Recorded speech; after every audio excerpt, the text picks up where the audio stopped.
Welcome to the Joy Powered Workspace podcast, where we talk about embracing humanity in the workspace. I'm Jody Curtis, owner of Purple Inc., an HR consulting firm and author of Joy Powered and the Joy Powered Family.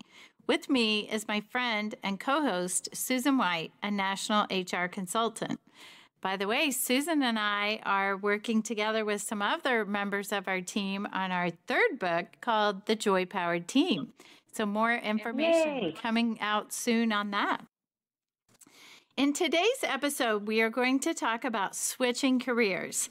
In an article on the balancecareers.com website, the average person changes jobs 12 times in their careers.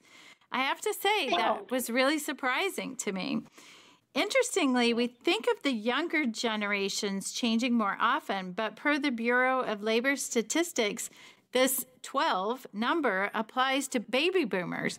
Of course, the younger generation isn't done with their career, so we don't know what their average is yet. But I'm certain it will be higher for the younger generations. But the younger generations do make twice as many changes before the age of 32. So they're at 4 versus 2 for us baby boomers. Also, it applies to both men and women equally. And it does include jobs from the age of 18. So for many of us, that is jobs during our college years, which might have been a little more. At least it was a little more frequently for me. How about you, Susan? Jody, I just have not changed jobs very much. In college, though, I did have 3 jobs. I started as in a toy store job that I'd had in high school. Then I went to a job with the parks department that I lasted 2 days on. Oh. And then I went to work. I know, which, oh my gosh, that was really a tough job. I was working at a park, and I was the only person working the snack shelf. And, oh my God, the line was like 40 deep. I was selling raw hot dogs. I mean, it was the worst 2 days of work in my entire life. I left there, and I went to work for the bank, and I decided that when I figured out what I knew how to do, I never should leave. Because you might get stuck selling hot dogs again, you thought? And boy, I knew what a hard job was. I decided never again. I found a job I could do. I'm going to stick with it. That's fascinating. Well, I worked at one company for 15 years and one for 6, and I've been with Purple Inc. for 8. So to me, when I hear that 12 number, it seems like that is so big to me. But when I did go back and count all my roles, and by the way, this is roles or positions, not just company, but since the age of 18, I've had 7 since college, and I had 4 during college. So that's a total of 11 for me. I also had 3 side businesses along the way, so I couldn't decide if I should count those or not. And of course, I've talked many times on the podcast that I'm a CPA by trade, and I worked as an auditor for 9 years before moving into an HR role. And I constantly still get a lot of questions around that about how I ended up switching from an accounting role to an HR role. But I did switch within the same company. So to me, it didn't seem as significant as it does when people hear about that transition. So I think you had a really varied background. I think you've done a lot of interesting things. Well, I haven't sold raw hot dogs, though. Now I find that really impressive. And I know no one's gotten food poisoning because of you. You mentioned that you were in the banking industry for most of your career, but you also switched positions during that time, right? I did. I really did. I like to think that I was at one employer for 35 years, but I had probably, well over 20 different jobs. Oh. I started in operations, an armored car, in fact, and I thought, honestly, an armored car, when I took that job, I thought I was going to get a gun and I was going to be in an armored car going around picking up cash. And nothing was further than the truth. I sat in the basement of a building and I counted bags and bags of money every day that the armored cars dropped off. So it was not nearly as glamorous as I thought I signed up for, but that was my first job. And then I went into bank branches. I worked in the branches, and then I made my break into HR. And there, I had a variety of jobs. I ran our campus recruiting programs. I was an HR generalist. I was a benefit specialist. I was a time efficiency, HR productivity. It's kind of the precursor to data analytics, lots of benchmarking to figure out how to become more efficient. I was a compensation analyst. I was a training and development officer. I was the employee relations manager. Then I was the recruiting and employee relations manager. Then I was a line of business HR business partner, and then HR business partner manager. Then I was a national staffing head for our consumer banking group. And then I was a chief HR officer for one of our businesses. And then I also got the opportunity to run a centralized HR business partner function. So I felt like, gosh, I went it would be strange if I went a couple of years without changing jobs or at least changing geographies or businesses that I was responsible for. And it was just wonderful. But at the end of the day, it was the same company 35 years, so I look really boring. But I got to tell you, I'm more interesting than that. Yeah, I was just thinking, you thought my career was fascinating. My goodness, you've done all kinds of things. I still want to see you with a gun and an armored car, though. Me too. So, according to this article on thebalancecareers.com, some of the key reasons that people change jobs, and of course, there's not that many surprises in here. A lot of them are pretty obvious. Some people change for higher pay, better benefits or perks, or maybe relocation to a geographic area. Or career advancement, choosing a less stressful job, or escaping an incompetent or negative boss. Ooh. Could be they're changing their career focus, like I did, from accounting to HR, maybe better work-life balance or a reorganization at their company. Or what I saw a lot, layoffs due to duplication of jobs resulting from mergers or acquisitions. More interesting work. People will leave because they're not challenged or they find what they're doing. It gets boring after time. Yeah. Or finally, what we see a lot are people who like to leave because they're looking for more flexibility in their schedule. So they'll go to jobs where there's a better work schedule. Right.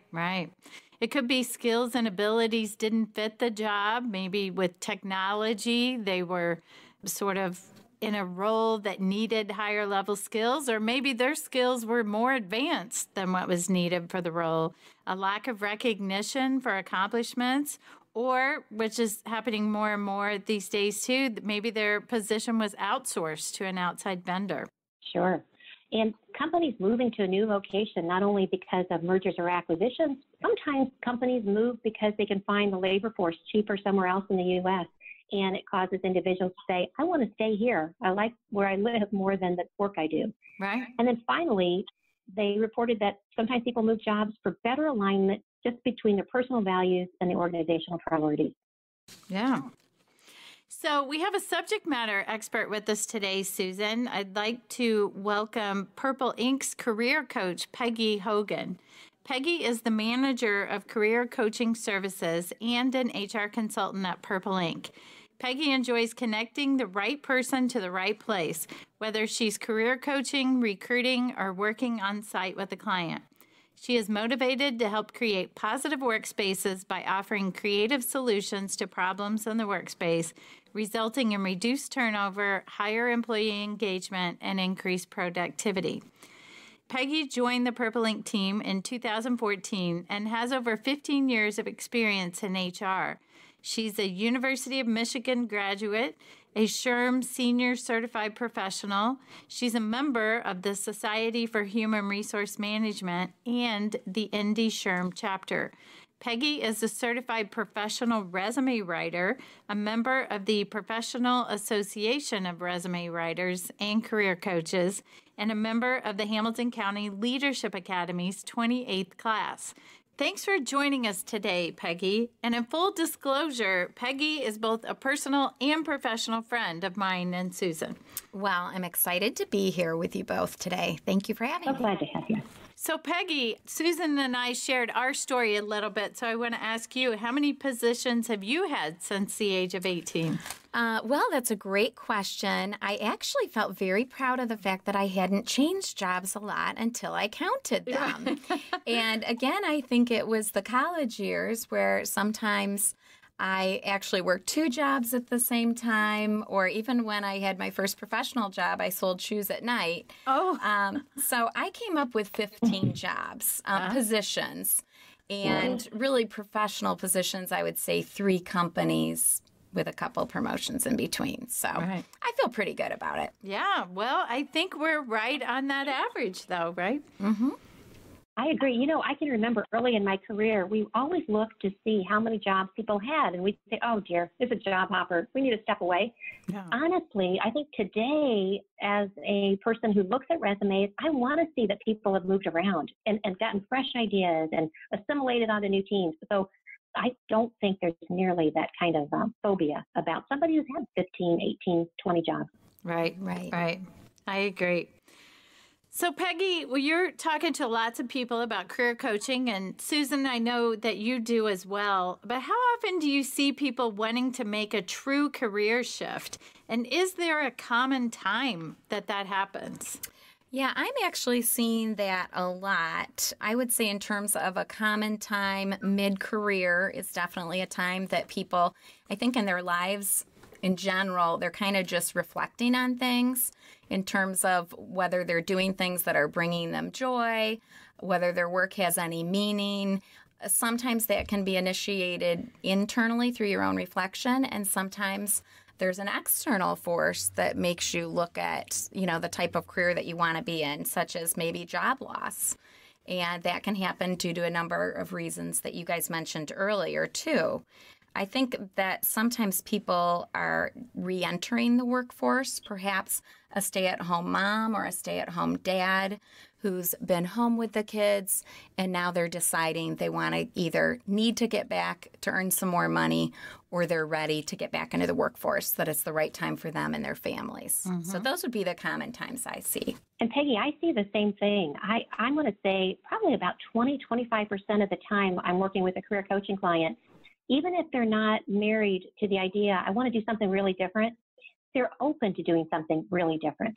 So I find that kind of exciting, and I get excited when I work with career coaching clients who say, yes, I've always been an XYZ, but I would be open to doing something differently. The issue usually becomes, can I enter a new career at the same approximate compensation level that I'm leaving one that I've done for a number of years? And that's where we have to really decide, do you have some flexibility? Do you necessarily have to be exactly where you left? Because usually, especially when people are in their 40s or 50s, they are earning a certain, compensation level based on all those years of experience. And when you start fresh in something else, it's hard to actually match it. I don't know if you see that same thing, Peggy. I completely agree. That is a big challenge. So sometimes it is something where they really need to put some time and effort into planning this change. Now, if it's with a job loss, they might not be able to have as much of a luxury of planning this move. So they might have to do something in the interim. It's still a good time to assess what do they want to do maybe down the road, though. But yeah, finances definitely come into play. So Peggy, what are some reasons that people may want to consider changing careers? Well, Jody, they may feel that the job they've been doing really isn't fulfilling to them anymore. A lot of people are starting to think about the type of company they're going to work for. They're looking for something that kind of speaks to their values. So they might be looking for a mission-driven or values-based organization to work in. They really want to see the job aligning with their personal values. Mm-hmm. And if not, they're just less engaged in that position. Yeah. I often see people who, when they have a major life change, all of a sudden they like to reassess, like, where are they? Am I doing the work that fulfills me? For example, when I see people get married, they sometimes think, oh, this is a major life change. Is this my career, which I used to spend 70 hours a week at? Does it still make sense now that I've got a partner? When they have a child, I see people say, I've got to find work that balances better. Mm-hmm. I see people when maybe they're caring for an elderly loved one. They say, I need a job that's a better fit. So I found the people who come to me that really want to make a career switch, sometimes the trigger is a major life event for them. Yeah, I would completely agree with that. The other thing that I think is if they're not using their strengths, and I know that you guys speak about using your strengths a lot, but if you're in a position and you're not using your strengths, then you're really feeling uninspired at work. And sometimes you might get to use those strengths maybe in your leisure activities and decide, wow, I'm a really creative person and I'm not getting to exercise that at work. So I'm going to reevaluate and see if I can use that creativity. I actually have a nephew who is an architect but loves woodworking. So he's combining the two and now kind of doing that on the side. So who knows where that will go. And kind of to your point, Susan, to the work-life balance, work-life harmony, I think that, there's certain jobs we can do early in our career where maybe the travel, the stress, the billable hours, whatever it is fine. And then we get to a point and we say, this isn't working for me anymore. And it might be then at the end of your career, you're ready to do that again because it works for you. So I think that's a big reason. Surprisingly, I would say it's not typically for financial reasons.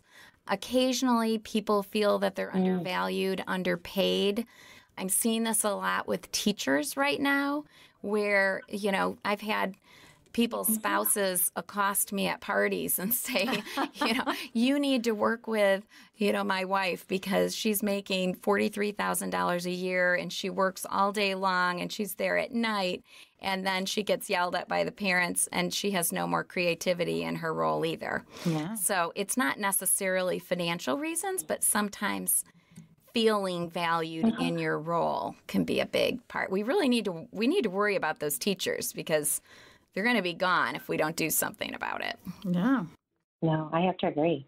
My husband was an architect, and then he went into project management, still in construction area. And he must have been in his mid-40s. And a friend of his who was an architect who happened to be teaching construction management was going to be on vacation and asked him if he would substitute teach for him at the local university. And he went and did it. And, he was never the same. He said, I think I could do this. And he ended up deciding to quit his job, go back to school. He got his master's and started teaching in his early 50s.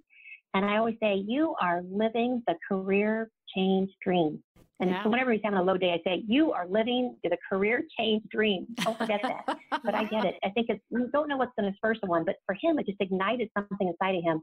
I love teaching. Yeah, well, kudos to you because I'm sure he didn't do that without your support. Yeah, you know what? He told me he was going back to school to get his master's when my daughter was a senior in college and my son was a freshman. Oh. And I remember thinking, all my life I planned to have 2 in college. I did not have planned to have 3 in college at once. But it worked out very, very well. Yeah, good. That's great. Well, what advice do you have for someone who isn't happy in their career, but they don't know what other types of jobs to target? Yeah, that's a tough one. I mean, you can certainly do your own research. You can talk to people. You can try to learn about careers that seem interesting. Really, I am a huge proponent of taking an actual career inventory assessment because I think we only know what we're exposed to, and that might be what our parents did for a career. It might be the neighbors. And there are so many jobs out there that we would never even think about. But if you are able to take a career inventory assessment, it'll show you some positions and industries that you've never even thought about. The one that I really like is the strong interest inventory.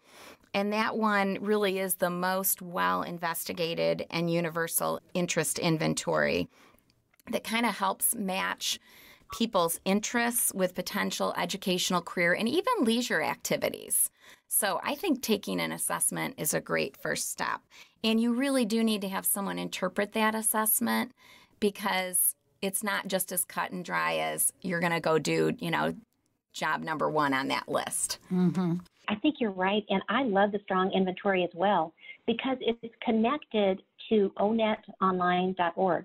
And so when it suggests to you a profession, you can click on it at the result, and it will take you right out there to the Department of Labor's information database about jobs and tell you what the job pays, what's the education you need for it, where in the country do these jobs exist, and so on and so forth. So I think it's very comprehensive, very helpful. I do recommend strong inventory when I'm doing career coaching for someone. I am not certified to interpret it, so I refer them to Purple Ink, who has people on staff able to do strong inventory interpretation. Mm-hmm. Yeah, that's great. The other assessment that I really like, and it's not really specific to finding a career, but I do think Clifton Strengths is great just for really learning more about you and what motivates you. and what you're really good at. Sometimes if we're in a job that's not using our strengths, that's why we're unhappy.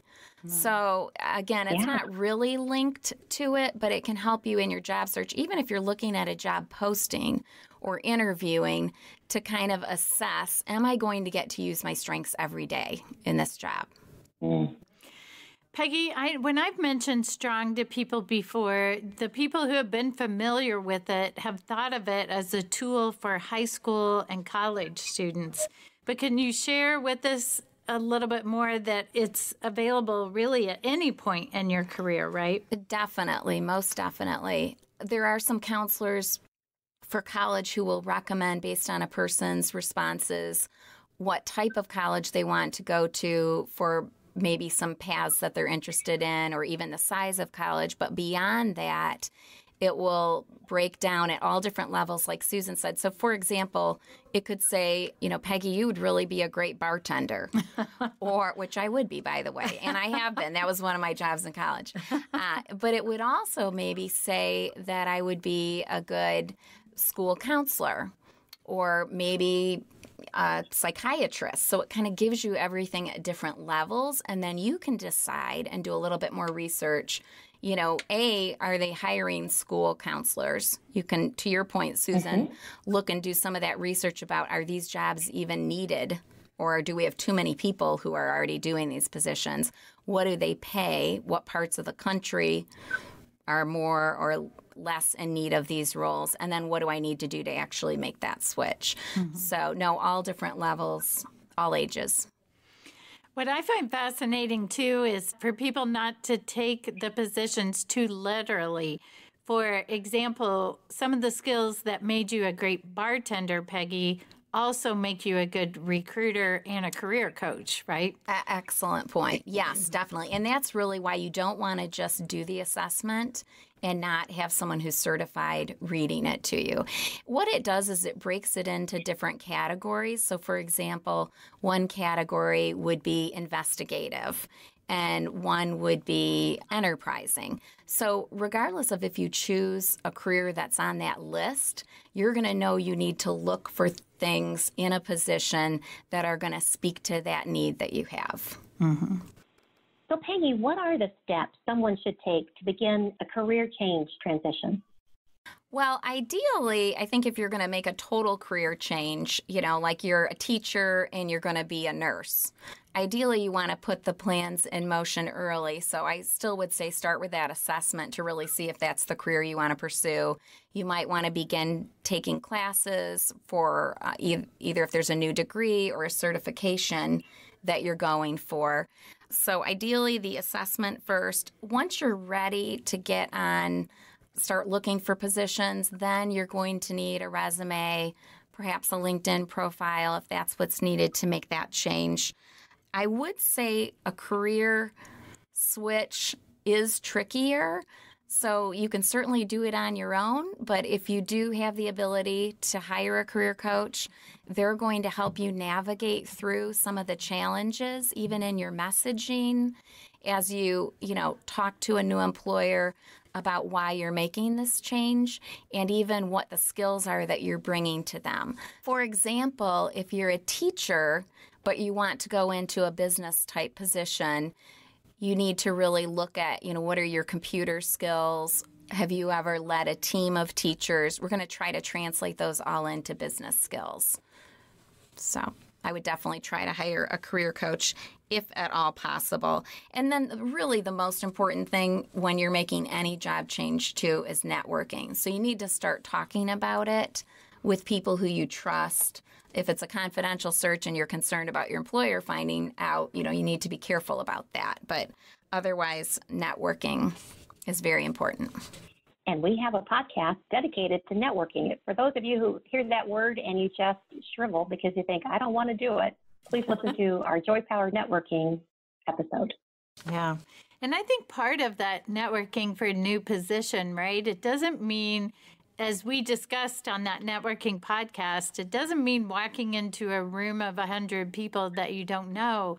It's getting back in touch with people that you maybe went to school with or that you formerly worked with, or spouses or friends or family members, or telling people at the grocery store that you're looking for a new role, right? I say tell everyone you know. I completely agree. And that's really one of those reasons to try to stay in touch. You know, people knock social media and feel like it's too impersonal.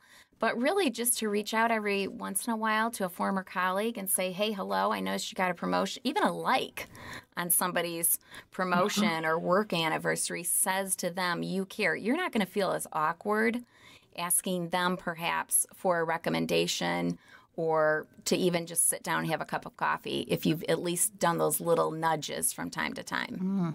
Love it. Great advice. What are some common mistakes that you frequently see people making during their job search? Well, not to repeat too much, but really networking. Not networking is the number one mistake. And it's not really about asking people for a job. It's keeping in touch with people and maybe asking for a meeting. So what you're doing in that networking is you are telling them you're in the market and you're picking their brain. Do they have any companies that they would recommend you follow? Do they know anybody who they think you should reach out to? So don't feel like, gosh, you know, this is awkward. I have to ask them for a job. That's not what networking is at all. It's just kind of getting out there. I like the idea of finding people in that new profession or that new industry that you're interested in and saying, I just want to pick your brain. I think I want to be a nurse, or I think I want to be a bank manager. Can I buy you a cup of coffee and just hear what the good, the bad, and the ugly is? You get a chance by that kind of networking to understand the job better. It helps prepare you for interviews because you understand it. You've done some research. And you never know that that person who happens to work in that clinic or happens to work in that organization will then be an advocate for you in that profession. So such value, I think, in networking all the time, but especially when you're trying to break into a whole new industry or profession. Definitely. And if someone knows you in a certain context, maybe you're on the PTO board together and they own a company. If they see you as a good, solid professional, they're going to be more likely to kind of give you that break or introduction to a friend who owns a company even than perhaps if they had just received your resume in cold and didn't know anything about you. So all those impressions inside and outside of the workplace really make a huge difference. Yeah, very good. Peggy, is there anything that we didn't ask you about that you would like to share with our listeners? Well, I would say we were talking about mistakes. I do think if you invest a little bit of time and money into the practice, it's really going to pay off. You can certainly do your own resume, but it may be that if you're doing your own resume, it's not hitting all the marks. And it's always hard to sort of judge the things that we're producing ourselves. Right. I love to write, but I also love for someone else to take a look at what I've written because we see things through our own perspective. So if you can afford to maybe invest in a career coach, get a resume professionally written, a cover letter, have someone practice with you what your elevator pitch is, those are things that are going to pay off very quickly. If you get a job that you love, even a week earlier, you have made that cost an efficient use of your money. So I would definitely recommend consider it an investment. Don't consider it money not well spent. And then I would also say personal branding is important. And again, I think if you get feedback from a friend or a colleague and really ask them for honest feedback, that can be important because your personal branding is the impression that you're making with people, both over social media or the first time that they actually meet you. So you have to really decide, what is my personal brand? What am I bringing to them in this position? And really solicit honest feedback. And then probably the last thing would be just having a lack of confidence and feeling like, well, nobody's going to hire me. I've only been this for so many years. I see people so often undervaluing their contributions and their experience, asking for too little money, maybe up front. And you have to go into this confident in what you can bring to someone, knowing that you can learn. And that's really the message you're telling them is, I haven't done this, but this is what I have done, and I'm eager to do more. Yeah, love it. Great advice. Hey, that's great. Peggy, how can our listeners reach out to you if they have more questions or perhaps they would be interested in working with you? Yeah, they can definitely reach out to me at my email, Peggy, P-E-G-G-Y, at purpleinc.llc.com. Or certainly contact, via the website. We've got a page on career consulting as well. And we also do outplacement, too, for companies who might be looking to help their employees transition into a new role. That website again is purpleinc.llc.com. So Peggy, thanks so much for being with us today. I think you've given our listeners some great advice to think about in their own personal careers or in jump-starting their careers, and we appreciate your comments. Well, thank you for having me. Thank you. Susan and I also have talked to two individuals who have gone through this process of making a career switch, and we've invited them to join us so you can hear their story. We have calling in today Barbara Quintana. Barbara is not only a good friend of mine, but a former colleague of a company that I was the chief HR officer for. Barbara was the head of training and development. So what's interesting is since Barbara and I worked together, she's had a career journey that I think is very interesting and actually switched careers. So Barbara, we are so happy that you could join us. Thank you. Thank you, Susan. So Barbara, would you tell our listeners a little bit about your career journey? Yes. Thank you. Thank you so much. And thank you for having me. I'll just share, that I spent about 30 very highly rewarding years primarily in financial services for a large financial services firm. I had roles in, line manager roles, but primarily my career and my core competencies around human resources and training and development roles. I also spent 2 years in another company doing similar types of jobs. And I loved every aspect of what I did all those years. I had the wonderful fortune, I'll say, to work with an excellent career coach as part of my outplacement process. And that really inspired me to, explore becoming a certified coach myself. And I have a specialty niche in career coaching. It's just something that I feel is like a natural part of who I am. Very simply, I connect people all the time. And that's one of the things that I like to do is to connect people to help them in their, job search and so forth. So I've also had the opportunity to get a real estate license. I've been practicing real estate for about 3.5 years in New York.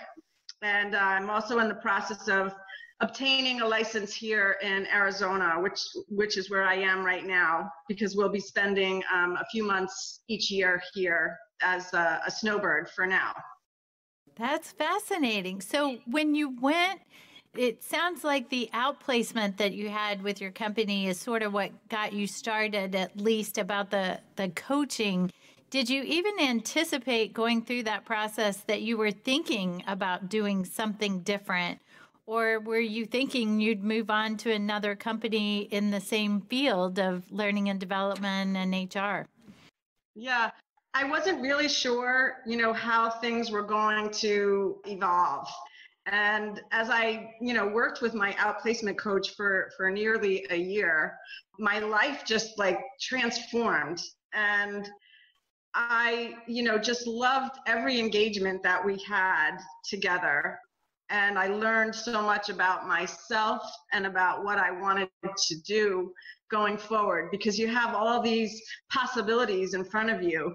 And it's, it's sometimes overwhelming to think about, well, what am I going to do next? And it just happened very, organically as we worked together. And I just became more and more inspired to head down this path.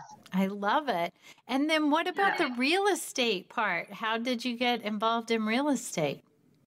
Yeah, well, my business is called New Beginnings Transition Coaching. And, when people are buying and selling homes, they're also, engaged in new beginnings and transitioning. Nice. So it's a very similar skill set and a very similar kind of conversation that you're having with people around, what are your goals? That's the main thing, in a real estate transaction is, what is your goal? How can I help you? How can I serve you? That's the word I use a lot, is how may I serve you, to help you to obtain this next life goal. Right. I love it. Yes. Barbara, what were some of the challenges that you faced as you were looking at making this career switch? Sure. So, there's always a lot of emotional ups and downs, as you're going through major life transitions. And in any given day or week, you could be up and down about how you're feeling, about this major transition. And what I will say is that, something that's very core to who I am is that I am a lifelong learner. Mm-hmm. And I'll be learning until the day they put me in the casket. I want to always be learning. I want to always be growing. I always want to have new challenges in front of me. So, that was just something that at this time that I had, the opportunity to explore new things, I, kind of immersed myself in learning to become a coach, and then also in a whole, new industry with the real estate. So those two things were just, enough to fulfill me, and they continue to be, wonderful ways of learning and growing and continuing to grow every day. Could you share some advice for someone who might want to switch careers? Maybe some of our listeners are thinking about it. Sure. There's so many things that I could share with folks, and really every conversation is different with each person, as we can all imagine and understand. I'd be delighted to speak to any of the listeners, and I'll share, my details if someone wants to reach out to me. But one of the things that I have come across very recently through one of my coaching clients is this concept of ikigai.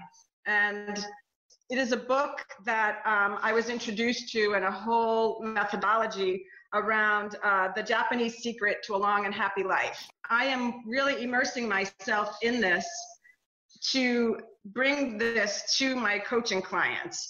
And ikigai could also be referred to as, what is your purpose in life? And that's what we all, try to work on as we're going through transitions and changes. What really is my purpose? And there's, these wonderful 4 concentric circles, or, they're all connected. And in the center is the concept of ikigai, which is, what is your purpose? I'll just basically share, very briefly what this is all about. It helps you to explore, what are your passions? Barbara, could you spell ikigai for our listeners? Oh, sure. It's Ikigai. Thank you. Okay, and there are 2 great books on this topic, one by Hector Garcia and Francesc Morales. And then this little journal, which I'm loving and sharing it with people. I'm actually going to probably get multiple copies of it and just give it as gifts to people. It's by Amanda Kudo. And it's really fun and light and an entertaining way of walking yourself through this whole inventory of, what are my passions? What are all the things that I love? What are my gifts? Where do I excel? What are my values? How do I see the world? And then, where it all comes together is, what are the possibilities? Where can I use all of this to make a difference? And the place where the circles come together is called your ikigai. So this is something that I would share just because I'm so excited about it myself.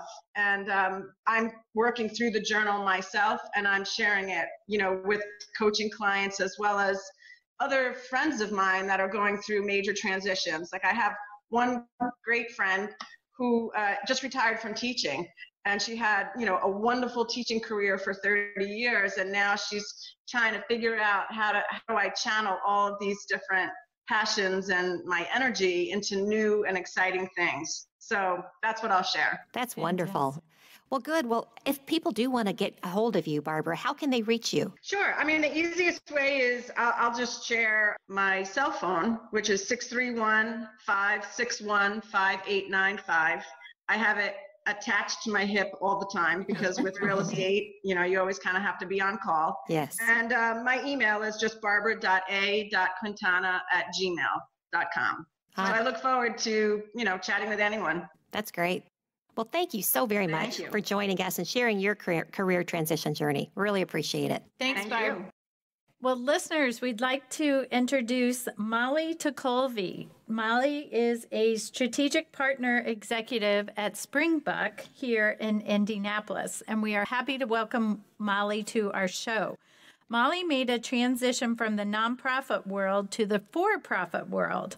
So, Molly, just give us an overview of your career path. Sure. Thank you. And first of all, thank you so much for having me be a part of the show today. When it came to my career path, I went to a liberal arts college and graduated with a degree in writing in Spanish. And then I was a part of a journalism program where I had a particular focus on media ethics. So I knew a lot about a little. And when it came to establishing my career path, what I always knew about myself was that I've always been driven by a mission. And so a natural progression for me then was to look into the nonprofit sector when I was first establishing my career. So I originally began working in more of a clinical environment in nonprofit, and then I moved more to the pipeline generation side and working on getting externally individuals excited about a mission that I'm excited about. About a year and a half ago, I recognized that I was ready to take on some new challenges, and then made that leap and made that transition into the for-profit world, as you mentioned before, with Springbuck Inc., which is a local company here in Indianapolis, Indiana. Well, Molly, first I have to say, I'm very impressed that you've got a degree in media ethics. I can't think of a time in our history where we need those people with those degrees more. Right. So good for you. Oh, well, thank you. Well, I don't know if it helped, but I think it kind of turned me off of the whole media side of things, because I think I realized that print, radio, or television production really wasn't for me, but it's a very well-established program that I was a part of as an undergrad. And particularly what I liked about that program and what made me really stick with it was a requirement to do a semester-long internship where you're working full-time. Mm-hmm. Oh, that's great. I know that I would love to have the opportunity to go abroad as well. So I did a full-time internship in Rome with the United Nations World Food Program. I was originally supposed to be there about 3 months. I stayed almost closer to 7 months because I just fell in love with the NGO work that I was doing there, as well as, of course, being in Rome was not a problem. That was a lot of fun. Yeah, no hazard pay so for that. really opened my eyes up to sort of the more nonprofit side of that sector within thinking about that global umbrella of media. Got it. Well, very interesting. For not a lot of years in the workforce, you certainly have had a variety of jobs, which is very cool. So tell our listeners, why did you feel it was important or what were you thinking about when you decided to make that switch from the world of nonprofit into the current for-profit world? What were some of the factors in play? Sure. I think when it came to evaluating the timeline for my shift, as well as when I did end up making that shift, I was thinking about a few different things that I knew about myself. One, that, as I mentioned before, I'm drawn to missions, and I know where my strengths lie tend to be in getting other people excited about something that I'm excited about. So when I had decided first that I was ready to move on from my career path in nonprofit, it wasn't that I wasn't excited about the mission or that I didn't believe in the work that I was doing. But what I found that more consistently, I was running into some ceilings where it was difficult to grow within the organization. And so in being excited about that mission, and I'm not to sound like a broken record there, you sort of make yourself available to whatever the need is. And I found myself becoming more and more a jack of all trades, master of none. And I knew that if I was going to fulfill myself personally alongside fulfilling something that I felt strongly about, it might be worth it to start exploring the for-profit sector.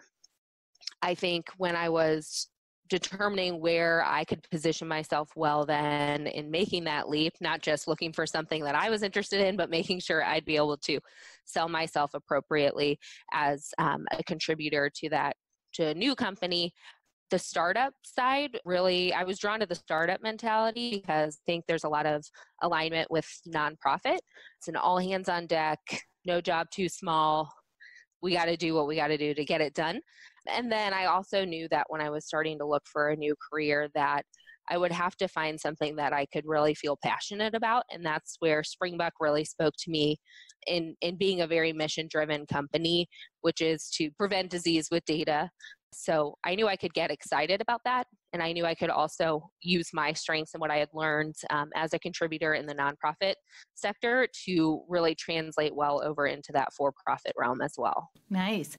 And was there anything specific you had to do? I love hearing about your drive and what you could do, understanding what you could do in the for-profit world. But was there anything you specifically had to do to market yourself to Springbuck to say, hey, I came from a different kind of environment, but so you might not have appeared to be a logical fit in their world, I guess is what I'm saying. So what did you do I'm not to offended convince by them? that. Yeah. Yeah. And I do often joke now that as Springbuck is no longer startup, now scale up, and has achieved a lot of success in the past year since I've been there, almost doubling in size. So I joke now to our leadership team that you wouldn't have even printed off my resume at this point. So I think, when I really sat down and said, it wasn't just toying back and forth with the idea anymore. I knew that I needed to make this shift. I obviously needed to get my resume in order. I needed to make sure my LinkedIn was updated. And then I really wanted to lean on my network. What is valuable about the nonprofit industry is that you do meet a lot of like-minded individuals. And there's a lot of that pay it forward mentality too. So, I knew I had developed some good relationships and mentorships in my industry. And so I was leaning on some of those to help potentially make some introductions. So fortunately, I had a contact that was already hired and working at Springbuck that said, hey, to our VP of sales, you need to talk to Molly. She'd be interested in moving over. I think she'd be a good fit. And so that really helped me get in the door. And I think it really made me recognize the importance from a networking standpoint, especially when I am young in my career. I might not have the experience that others have, but being able to have those personal recommendations and personal vouches will go a really long way when it comes to getting noticed. And so that helped me get in the door, but then I knew at that point it was up to me to actually get the job. So that's when I really did a lot of research on the back end, as much as I could about the company, anything I could find in the media about them outside of just researching their website, what their growth had looked like in the past. And then on top of that, trying to I remember writing down a list of everything I felt that I had accomplished in my prior role, and then going through the highlighter and saying, okay, these are things that would apply, and these are things that I could really use to market myself in this new role moving forward. So they may not have been what would come top of mind in a nonprofit job if I were applying for another nonprofit, but I knew they would be really valuable when it came to marketing myself well in the for-profit sector, and then particularly with this job within Springbuck. Wow, very impressive. Yeah, well done for you. Really did your homework, I think, is maybe the message to our listeners there. Yeah, impressive.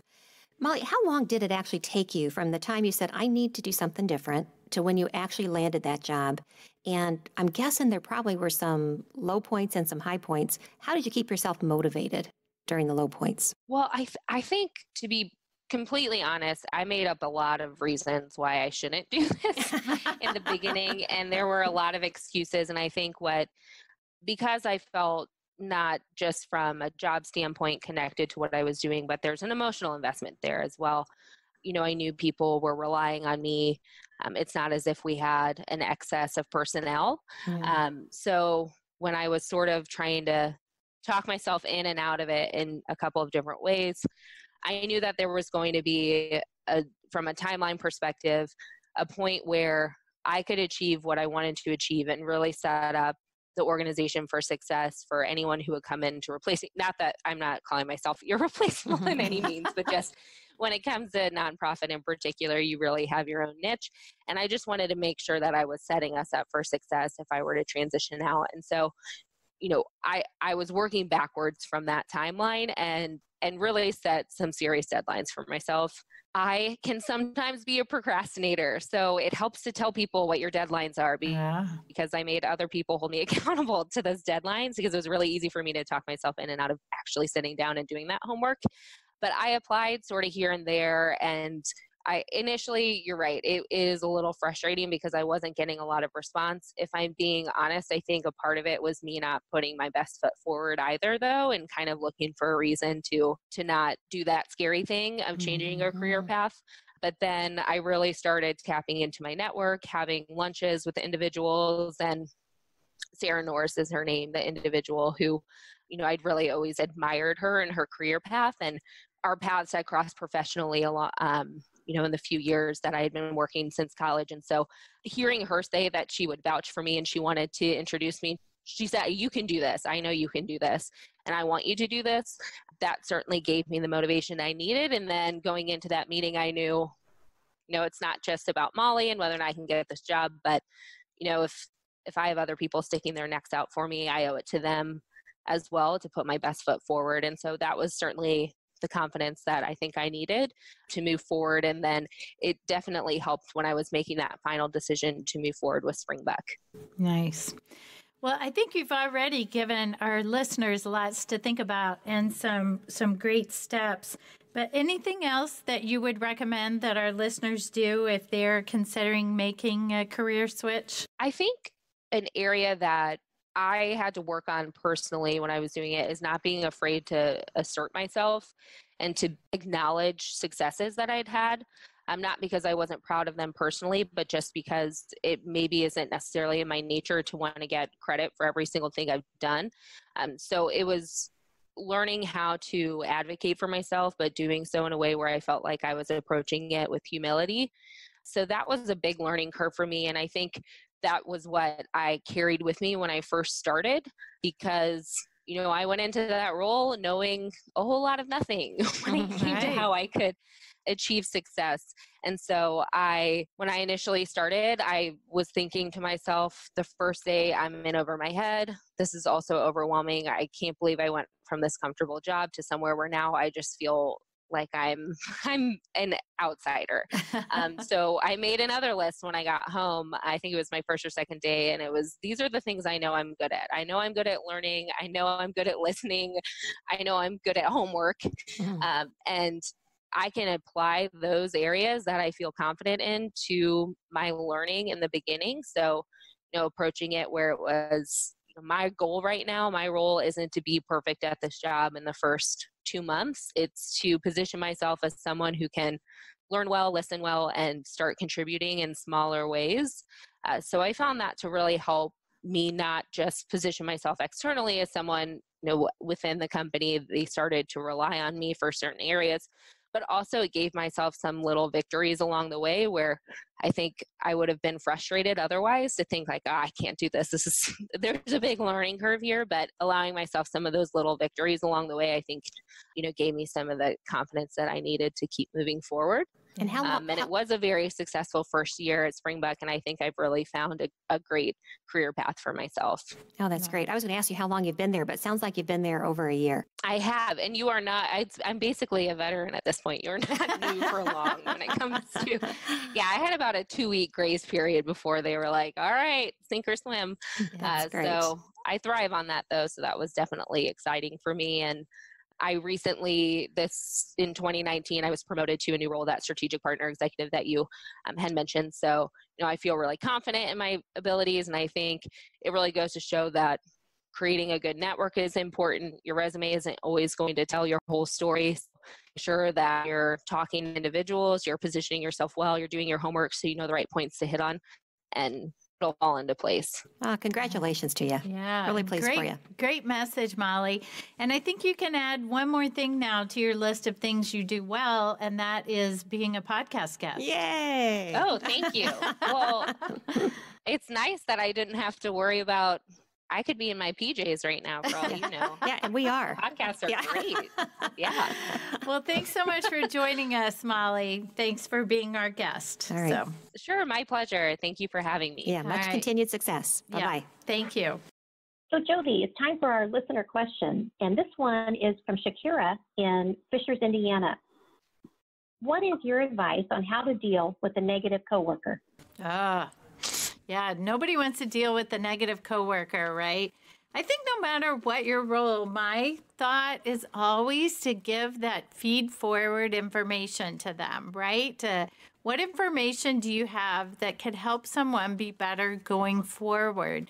So maybe not starting out with, wow, you're really negative. How can I share this with you? But looking for opportunities. When do you see them being negative? Is it first thing in the morning, or is it when they have to deal with their boss, or is it in particular situations that you see that negativity coming out? And I would just encourage people to ask the question, it's my perception is that this situation is bothering you, or this situation seems to bring you down, or this situation, whatever it might be, to sort of lead them and then have a conversation with them about how might they get out of that. What do you think, Susan? Yes, I love your advice. You know, I know that you, rather than say feedback, you always say feed forward. And so I think the feed forward I would do with this individual is I would use the old standard, you know, here's what I appreciate about you, because I'd start with something that I do appreciate about that person's performance or about how they do things. But then I would follow it up with, and I believe you could be even more effective. Nice. When you make a negative comment in the meeting, I notice the other people in the room tend to bristle. I think you can be even more effective if you thought about using different words. Right. So I would try that and give suggestions of how you could be even more effective. It lets the person, I think, start from a place of, I'm good, I'm okay, but here's how I can get better. Yeah, love it, love it. Susan, in the news section, we have previously recorded a podcast on effective meetings. It's episode 23, posted in February of 2018. But I read an article recently from the Harvard Business Review at the January-February edition on meetings. Specifically, their title was Why Your Meetings Stink and What to Do About It. I like this title because I believe, in fact, that many meetings stink. They repeated some of our ideas from our podcast, but they also had some new ones and some good statistics I thought we could share. Why don't you share the first one, Susan? Sure. They reported that 90% of people report daydreaming in a meeting, and 73% admit they use meeting time to do other work. Yet 79% of managers said their meetings were extremely or very productive, and only 56% of attendees said they thought they were productive. Yeah. So it's kind of in the eye of the beholder, isn't it? Right. We think we're better than we are. I really like this next one. They said attendees who are the most active are the ones who feel that meetings are most effective. So it's the people who are participating in the meeting. Good advice for us. We ought to participate, right? Yeah. The third one they suggest is who generally talks the most is the leader. If a leader assumes their meetings are going well, they are less apt to solicit feedback to improve. So they have some ideas for all of us. Jody, why don't you share those?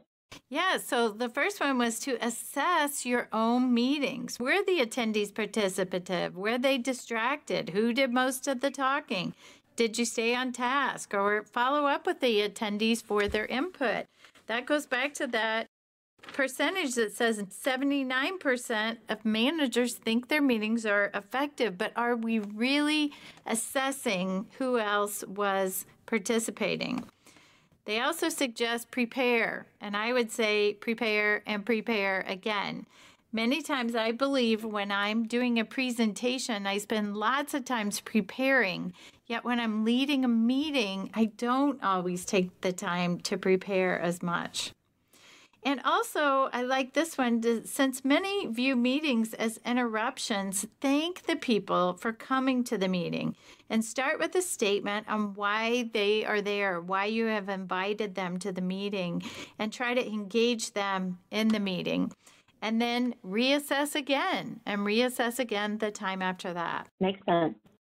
Please tune in next time. Thank you for listening today. If you've missed any of our podcasts, you can catch all episodes for free on iTunes, Google Play, Podbean, Spotify, or wherever you listen to podcasts by searching on the word Joy Powered. If you like our podcast, be sure to subscribe so you don't miss any upcoming episodes. And we'd love for you to rate and review us on iTunes. It helps people find our show. If you have any questions on any HR topics, you can leave us a voicemail at 317-688-1613 or email us at joypowered@gmail.com. We're also on Facebook, LinkedIn, and Twitter at joypowered. We welcome listener questions and comments. If you would like SHRM recertification credit for listening to this podcast, please visit getjoypowered.com/SHRM. You'll find an evaluation of the podcast, and once you complete the evaluation, you will see the SHRM recertification credit code and a link to a proof of participation certificate. Again, that's getjoypowered.com/SHRM. Thank you for listening, and thanks for your dedication to the HR profession.